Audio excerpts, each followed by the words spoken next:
Mariage à la nollywoodienne.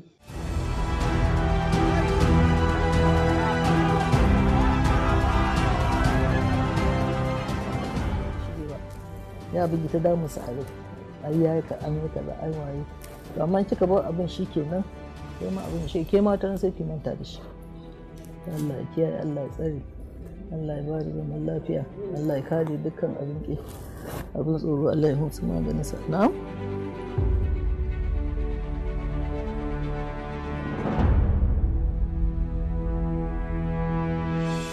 Aliko Dangote, l'homme le plus riche d'Afrique, affiche à la fois une discrétion très particulière et un goût effréné pour les affaires. Simple soudeur de chaussures à ses débuts pour certains, simple opportuniste pour d'autres, mythe ou réalité. Nous allons découvrir aujourd'hui tout ce que vous voulez savoir sur Aliko Dangote.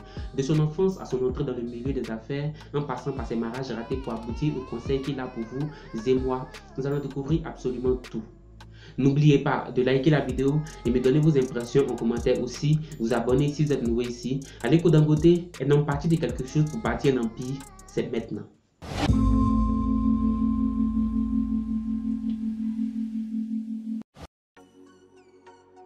Le petit Aliko Dangote est né en 1957. Il grandit à Kano, dans le nord du Nigeria. Il est issu d'une famille bourgeoise. Papa est un riche commerçant exportateur d'arachide. Maman est la fille de Sanusi Dantata, qui est à la fois l'homme le plus riche de Kano et celui qui avait des relations commerciales inégalées avec les commerçants européens à l'époque coloniale.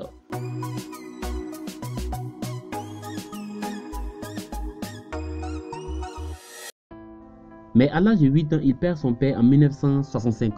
C'est donc son grand-père maternel, fondateur du marché d'Arano, qui le prend sous son aile et lui apprend les ficelles du monde des affaires. Dangote appartient à la classe des hommes d'affaires naturels qui ont cherché à être instruits équitablement tout en poursuivant ses activités commerciales lucratives. Le mania des affaires en formation a d'abord été inscrit dans une école primaire. Au primaire, il était connu sous le nom de Cheikh Ali Komasi Madrasa. Pendant qu'il était à l'école, Dangote développe très vite un sentiment précoce de gagner de l'argent auprès de ses camarades de classe. De son enfance, Aliko Dangote se souvient parfaitement du type de garçon qu'il était et il ne manque pas de le dire. Eh bien, vous savez, je ne m'associais pas vraiment aux mauvaises personnes. J'étais généralement dans mon coin et ce que je fréquentais était relatif aux amis de la famille. Ainsi, nous avons tous fait l'effort d'être très bien. Parce que mon grand-père avait l'habitude d'être une personne très stricte. Donc j'ai toujours fait en sorte de ne comparer personne. Ensuite, Dangote fait ses études secondaires à la capitale School de Kano et part étudier le commerce et l'administration à Al-Azhar, du Caire en Égypte. De son enfance, nous devons retenir deux choses. La première chose, Aliko Dangote est issu d'une famille bourgeoise. Que ce soit du côté de papa, du côté de maman, ils étaient tous riches. Il y a beaucoup de personnes qui disent qu'Aliko Dangote est issu d'une famille pauvre. C'est faux.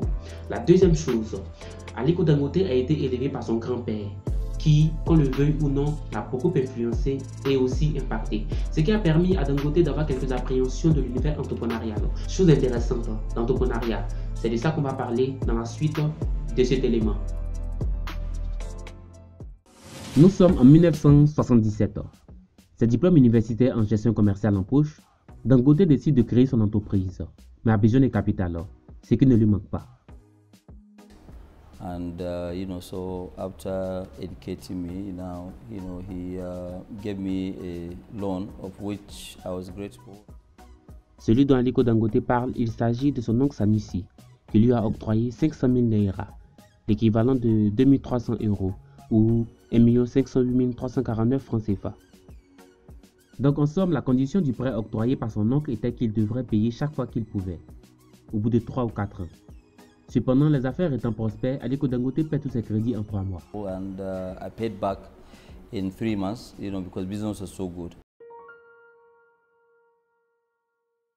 Sa société débute comme une petite entreprise commerciale dont les premiers échanges constituaient des importations en gros de sucre brésilien et du riz. En 1980, il décide de s'installer à Lagos, la capitale nigériane, pour développer son entreprise. En 1983, un coup d'État éclate et c'est le bazar à Lagos.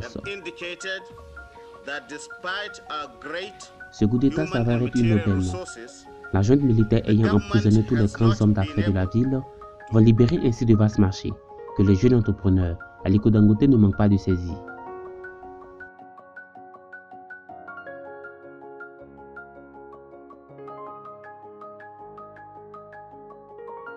À la fin des années 1980, inspiré par le modèle industriel brésilien, il se lance dans l'industrie.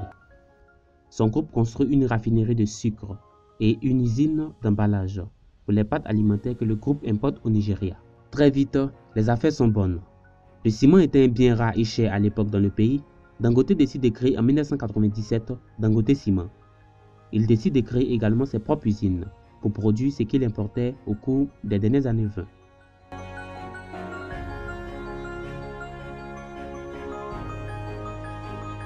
Au premier semestre 2007, Aliko Dangote a introduit 2 de ses 13 sociétés sur la NSE, la bourse nigériane, et la valeur de ses parts dans celle-ci a été estimée par les analystes financiers à 10 milliards de dollars. L'une des 2 sociétés cotées, Dangote Ciment, est devenue la plus grosse capitalisation boursière du Nigeria. La valorisation de ses participations place directement Dangote parmi les hommes les plus riches d'Afrique, sachant que 11 de ces sociétés demeurent non cotées en bourse. Donc ici, nous devons comprendre la philosophie de Dangote, du sucre au ciment, du ciment à la farine, en passant par une banque qui fait faillite. Aliko Dangote, il touche à tout. Cela sous-entend quoi? Cela sous-entend que son argent ne dort jamais. Son argent ne dort jamais. Il va toujours à la recherche de nouveaux actifs qui vont lui rapporter de l'argent. Donc Aliko Dangote, il investit tout le temps. Il investit tout le temps. Il investit tout le temps. C'est ce qu'il fait. Donc par là, on peut dire que pour Aliko Dangote, l'argent ne dort jamais. Il faut tout le temps l'investir pour acquérir de nouveaux actifs. Première règle. Et la deuxième règle pour Aliko Dangote, c'est que rien n'est impossible. Absolument rien n'est impossible pour Aliko Dangote. Et je pense qu'il a parfaitement raison. Si Aliko Dangote décide d'aller sur la Lune, Aliko Dangote ira sur la Lune parce que pour Aliko Dangote, aller sur la Lune est possible. Rien n'est impossible pour lui. Et je pense que nous, les êtres humains, nous devons tous fonctionner comme ça. Et normalement, rien ne devait être impossible pour chacun d'entre nous. Lorsqu'on décide d'acquérir quelque chose, de faire quelque chose, il faudrait qu'on se dise dans un premier temps que c'est possible. Parce que se dire simplement que c'est impossible, c'est comme si on se met déjà une barrière mentale. Donc, on ne va jamais y arriver. Et c'est ça. Ce n'est que ça.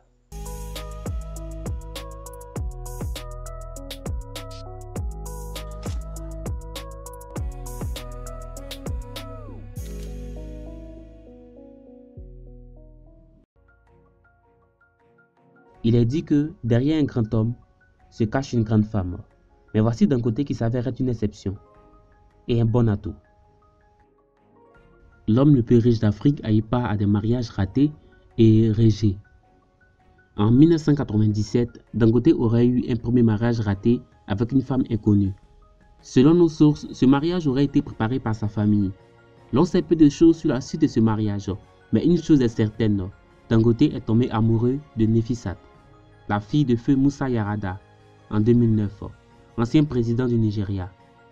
Mais celle-ci a étonnamment refusé toutes ses avances, ne lui laissant que le choix de passer à autre chose et de se marier à une autre femme. Mais il finit par divorcer. Aliko Dangote révéla plus tard que son emploi du temps chargé était à l'origine de ses relations échouées. Je ne rajeunis pas, mais cela n'a aucun sens d'aller rechercher quelqu'un si vous n'avez pas le temps. Pour l'instant, nous sommes vraiment très occupés. Néanmoins, Dangote n'a pas moins de 15 enfants, dont 3 filles adultes, incluant Halima Dangote, Maria Dangote et Fatima Dangote, qui occupent des postes de direction dans l'entreprise commerciale de leur père. Donc pour terminer, nous terminons avec ces principes du succès d'Aliko Dangote. Quelle est la clé, le secret de votre succès? Travaillez dur. Je crois que nous sommes très concentrés comme entreprise. On ne va pas vraiment dans les choses que nous ne comprenons pas bien. S'il y a un business que nous ne comprenons pas bien, alors nous ne le faisons pas. À quoi sert-il de se lancer? Votre histoire, Aliko Dangote, en dit long sur ce qui est possible en Afrique. Parlez-nous de votre voyage vers le succès. Comment pouvez-vous passer seul de votre oncle au conglomérat d'affaires le plus prospère du continent africain? Vous savez, l'Afrique est pleine d'opportunités. Et je pense que ce que nous avons fait était en fait de saisir pleinement ces opportunités que nous avons rencontrées sur le terrain. Je veux dire que nous avons fait beaucoup de choses dans divers domaines. Nous avons commencé par le commerce. Après avoir réussi avec le commerce, maintenant, ce que nous avons fait était d'entrer dans la fabrication, qui est normalement un domaine très difficile, en particulier dans cette partie du monde, en raison du manque de puissance. Mais nous avons réussi à résoudre ces problèmes et nous avons pu réussir dans la plupart de nos activités. Comme vous le dites, votre entreprise passe dans beaucoup de secteurs différents, de l'utilisation des sels à la farine, de la farine au ciment. Oui, laissez-moi vous demander, pourquoi dans un pays comme le Nigeria, où la matière première, le pétrole est roi, pourquoi ne pas tout de suite vous lancer dans le secteur pétrolier? Au début, nous nous sommes vraiment organisés comme une petite entreprise. Nous nous sommes dit que nous allons regarder et que nous allons travailler très dur pour obtenir des résultats d'abord. Parce que si nous avions suivi cette tendance dans le commerce du pétrole, ça aurait effectivement entaché notre nom. Nous aurons toujours pensé que, regardez, vous êtes parti. Vous avez fait autant d'argent parce que vous avez fait beaucoup d'accords contraints à l'éthique dans l'industrie pétrolière. Vous connaissez cette valeur de l'industrie pétrolière.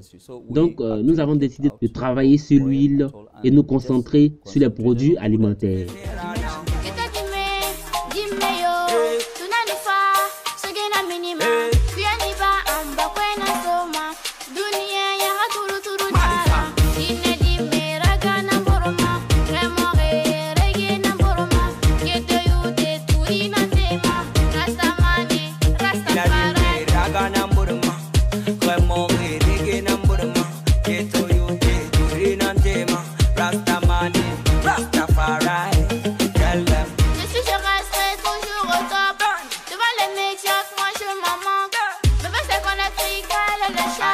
C'est dans le goût de dire on pom. Une des champions girl. Ototono, I'm a champion girl. Otomano, I'm a champion girl. Otam Dixino, I'm a champion girl. Champion girl. I'm a champion girl. Champion girl. I'm a champion girl.